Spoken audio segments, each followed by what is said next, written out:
Heyo everybody, Haku here with my live reaction for Boku no Hero Academia Chapter 291, and this one is titled, hold on, what was the title again? Thanks for Going Strong. Okay, so, I do have a theory on what that title is about. So I've said ever since like a couple chapters back when we first saw this plane, because of the spools in it, I thought that this was going to be Best Jeanist, and right at the end of last chapter, as things were going crazy, Dabi's challenging Endeavor to an Agni Kai, we get the plane just off in the background of that last sort of panel or page. So that makes me think, okay, Best Jeanist is probably going to be showing up, and that's probably what this title is about. He's going to show up and be like, oh, thanks to all the other heroes for going strong, but now I'm here to save the day, and then because of the reinforcements showing up, Shigaraki's group is going to have to be like, oh crap, Shigaraki's already on his last legs, he's already pretty messed up, we're just gonna need to get out of here. Also, we still haven't seen the sedative affect Gigantomachia at all, but you figure that's gotta kick in or do something at some point, maybe. But either way, let's get into actually reading. Number 291, Thanks for Going Strong. The winds of winter howled that day and the air was dry. In the past, I used to train up on Sekoto Peak, and it was there that Toya burned to death. Oh wow, we're getting some backstory then.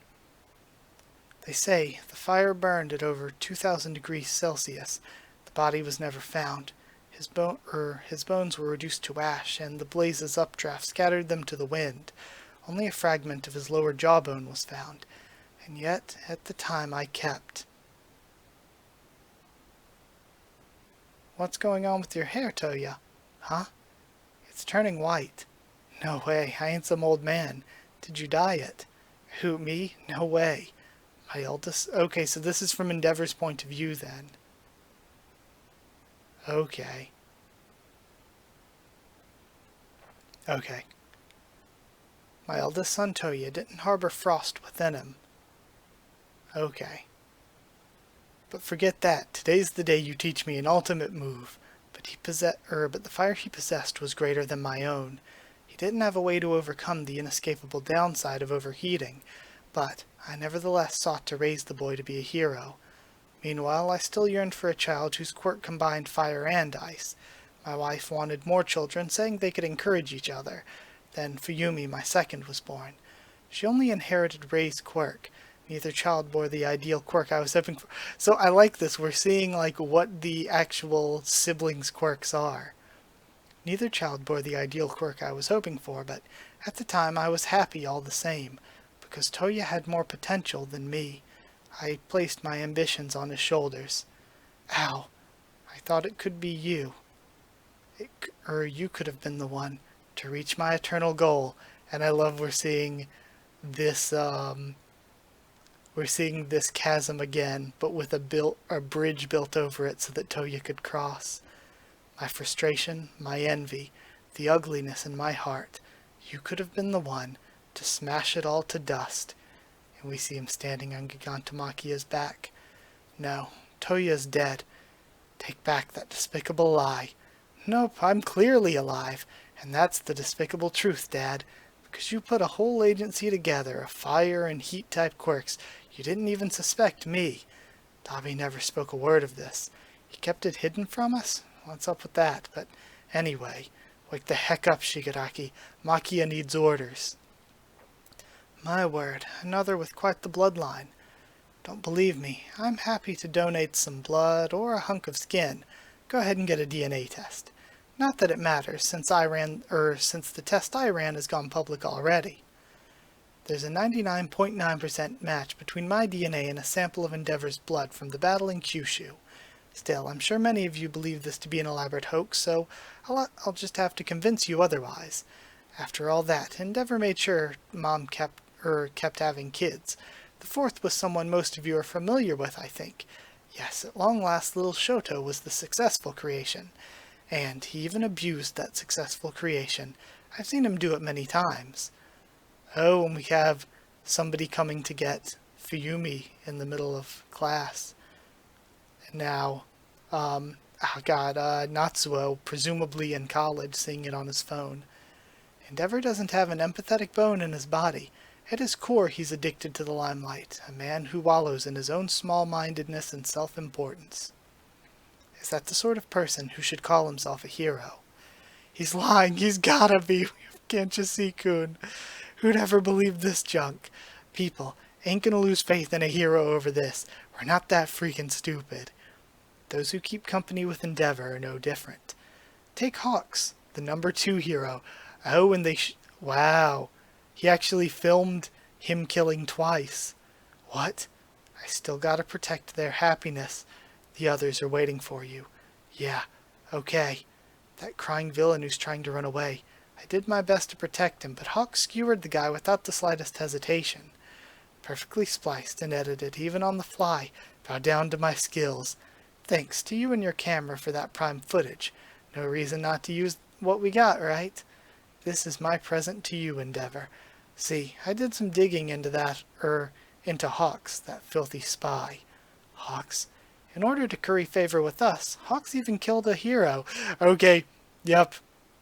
Here it comes. The number 3 hero, in fact, who was recuperating. He killed Best Jeanist, and now Best Jeanist is going to show up alive.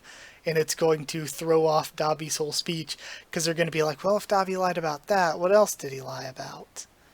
Carrying out that murder didn't ruffle his feathers in the slightest, since violence is already so ingrained in his lifestyle. And it's really no wonder, since his own father was a serial robber and murderer, a villain, which is exactly why Hawks' background and real name were kept secret. It was Endeavor who captured his father, actually. Maybe it was that connection and some twist of fate that brought these men together. I couldn't let that stand. These twisted people with skeletons in their closets, they cover it all up with masks of justice. But they don't stop there. They call themselves heroes and keep fooling everyone. I just want everyone to stop and think. The only ones these heroes protect are themselves. With all that ugliness inside, they use you people to give them protection, approval, admiration. Now we have a big 2-page spread here. Can't you see, kid? This is bad news. And even his friend calls him, can't you see, kid? This is bad news. And now we have all the other hero characters there. By speaking out, he's already won. Whether he's lying or not, that's a question for later. He might be a villain, but people are going to lose faith over this. I hate to say it, but me too. I'm sorry, especially with all this damage and destruction. Anyone witnessing all this would have to be stupid not to lose faith, right? Thanks for going strong up until now, Endeavor. And then another big 2-page spread. Okay. At the time, I kept searching for you. Father, here he comes. I didn't believe you were dead.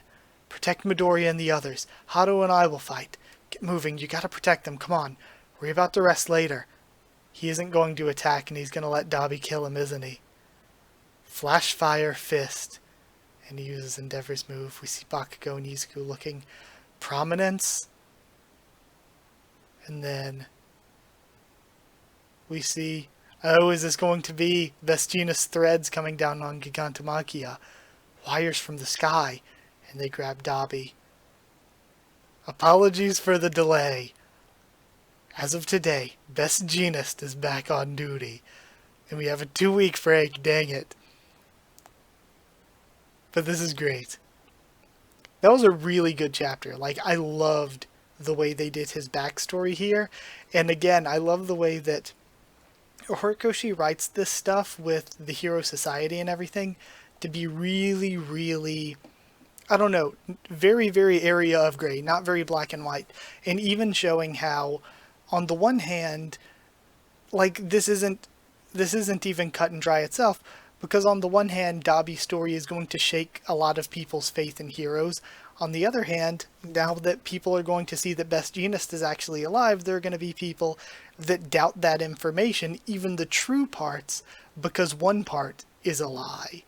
And, yeah, so there's a lot of stuff going on. The stuff about Hawks' father was interesting too. It would be nice to get to know more about that maybe. I thought Hawks was just taken in by the government at a young age. I thought we had already got a long time ago. I thought they had said it was because they saw him as a young kid and he had like crazy potential, but I guess it was partially too because of his father and the connection to Hero Society already. But yeah, I'll have to go back. I'll have to go back and reread some of that from way back, like when the Pro Hero arc happened. But yeah, this was a really, really good chapter. I hope you enjoyed my reaction to it and everything. Like if you did like the video, comment down there too. Tell me what you thought of this chapter and my reaction.